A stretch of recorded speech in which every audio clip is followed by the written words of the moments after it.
Salut, je m'appelle Anna. Je voulais te parler de mon ex-meilleure amie Molly. Notre amitié a été détruite à cause de sa volonté frénétique de toujours vouloir m'apprendre ce que je devais faire dans ma vie ou non. En règle générale, ses conseils géniaux portaient sur de petites choses sans trop d'importance. Mais une fois, c'est allé trop loin et ça a été très grave. À un moment donné, ça a été même une question de vie ou de mort. Mais bon, reprenons depuis le début. Molly a toujours aimé donner des conseils, et pour dire la vérité, ils étaient stupides. Mais j'avais l'habitude de croire qu'elle voulait vraiment le meilleur pour moi, et qu'elle se fâcherait contre moi si je ne l'écoutais pas.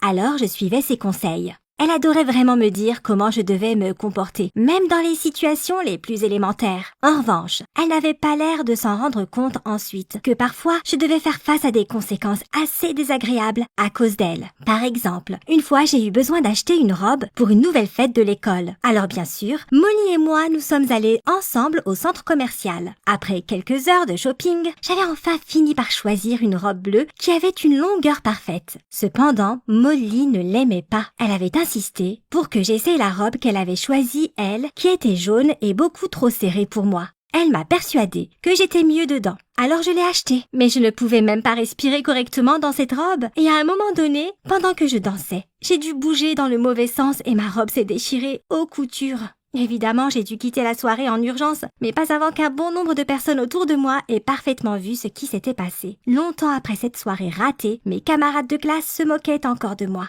Une autre fois, quand Molly et moi étions en colonie de vacances, j'ai découvert que j'avais quelques gros boutons sur mon visage juste avant la journée de la photo de groupe. Molly m'a assuré qu'elle avait la recette parfaite d'un masque de nuit pour nettoyer impeccablement ma peau. J'étais désespérée et je n'avais pas d'autre choix que de suivre ses conseils, encore une fois. Quand je me suis réveillée, je me suis précipitée vers le miroir et pendant une seconde, j'ai vraiment espéré que je faisais un cauchemar. Les boutons avaient disparu mais tout mon visage était orange. Molly m'avait dit que c'était probablement parce que le masque facial qu'elle avait fait contenait du curcuma. Oh mon Dieu, les choses que j'ai pu faire à l'époque pour essayer de me débarrasser de cette couleur de visage, mais rien n'a marché.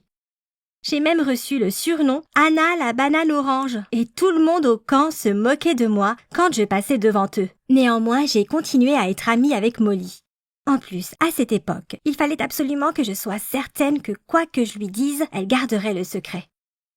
À cette époque, j'ai compris que quelque chose avait changé en moi. J'avais commencé à me sentir tout le temps nauséeuse et somnolente et je ne pouvais plus boire mon café préféré car l'odeur me dégoûtait. À l'époque, je sortais avec Evan McAllen depuis un peu plus d'un mois. Il était en quelque sorte mon premier amour quand j'ai appris que j'étais enceinte. J'ai eu très peur et, bien sûr, Molly a été la première à qui je l'ai dit. Cette fois, j'avais vraiment besoin d'un vrai bon conseil sérieux et pas hasardeux, car je ne pouvais plus assumer des conséquences stupides, comme avant. J'étais dévastée, mais Molly ne voulait rien entendre. Elle pensait qu'Evan devait être au courant de ce qui se passait puisqu'il était aussi responsable que moi de la situation. Mais moi, je ne voulais pas qu'il le sache. Tu vois, nous étions sur le point d'avoir notre diplôme de fin d'études dans un mois environ et il allait bientôt partir pour l'université. Nous allions vivre dans différentes régions du pays et de toute façon, nous n'allions pas continuer à sortir ensemble. De plus, je n'avais toujours pas décidé si j'allais garder le bébé ou non, alors je ne voulais pas qu'Evan se souvienne de moi comme de cette fille qui avait ruiné sa vie et tout le reste. Mais Molly n'arrêtait pas d'insister et de défendre son opinion sur la question, alors finalement, je me suis vraiment énervée. À un moment donné, je lui ai demandé de ne plus s'en mêler. Je lui ai dit à quel point les conseils qu'elle m'avait donnés dans le passé avaient toujours été mauvais. Je ne voulais pas me disputer avec elle, mais apparemment mes paroles l'ont vraiment offensée. Alors, elle m'a laissée toute seule, et cette fois, j'ai dû prendre ma propre décision sans avoir l'avis de ma meilleure amie. J'avais vraiment peur de dire à ma mère ce qui m'arrivait. Mais elle était littéralement la seule à pouvoir m'aider à ce moment-là. Je me suis sentie terriblement mal quand elle m'a dit que je la décevais énormément. Je lui ai menti et je lui ai dit que je ne savais pas qui était le père du bébé. Alors elle a commencé à me crier dessus encore plus fort à cause de cela. J'avais tellement pleuré pendant la nuit que le lendemain matin, je pouvais à peine ouvrir mes yeux gonflés de larmes. Finalement, ma mère m'a dit que je n'avais pas d'autre choix que de donner naissance au bébé et qu'elle allait m'aider à l'élever. Je me sentais mieux parce que je n'avais plus à prendre cette terrible décision, mais en même temps, je me sentais encore plus dévastée qu'avant. Je savais que je n'irais plus à l'université, que je ne traînerais plus avec mes amis ou que je ne ferais plus ce que les filles de mon âge font habituellement. Et un jour, j'étais comme d'habitude, assise à la maison à ne rien faire et à m'apitoyer sur mon sort, quand quelqu'un a frappé à la porte. C'était Evan, avec ses parents. Il s'est avéré que Molly n'avait pas écouté ce que je lui avais demandé à propos de ma grossesse et qu'elle était allée tout raconter à Evan.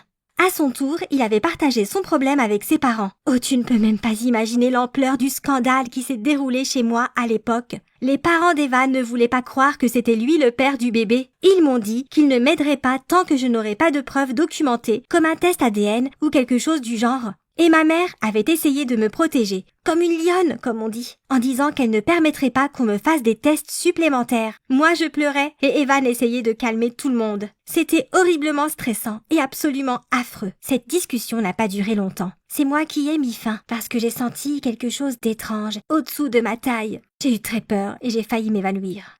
Et puis, les problèmes ont commencé. Les parents d'Evan nous ont emmenés à l'hôpital parce que nous n'avions pas notre propre voiture. Pour une raison étrange, personne n'a pensé à appeler une ambulance. Comme tu l'auras deviné, le stress que je vivais s'était manifesté aussi bien physiquement que mentalement. Et comme mon destin l'a voulu, eh bien, j'ai perdu le bébé.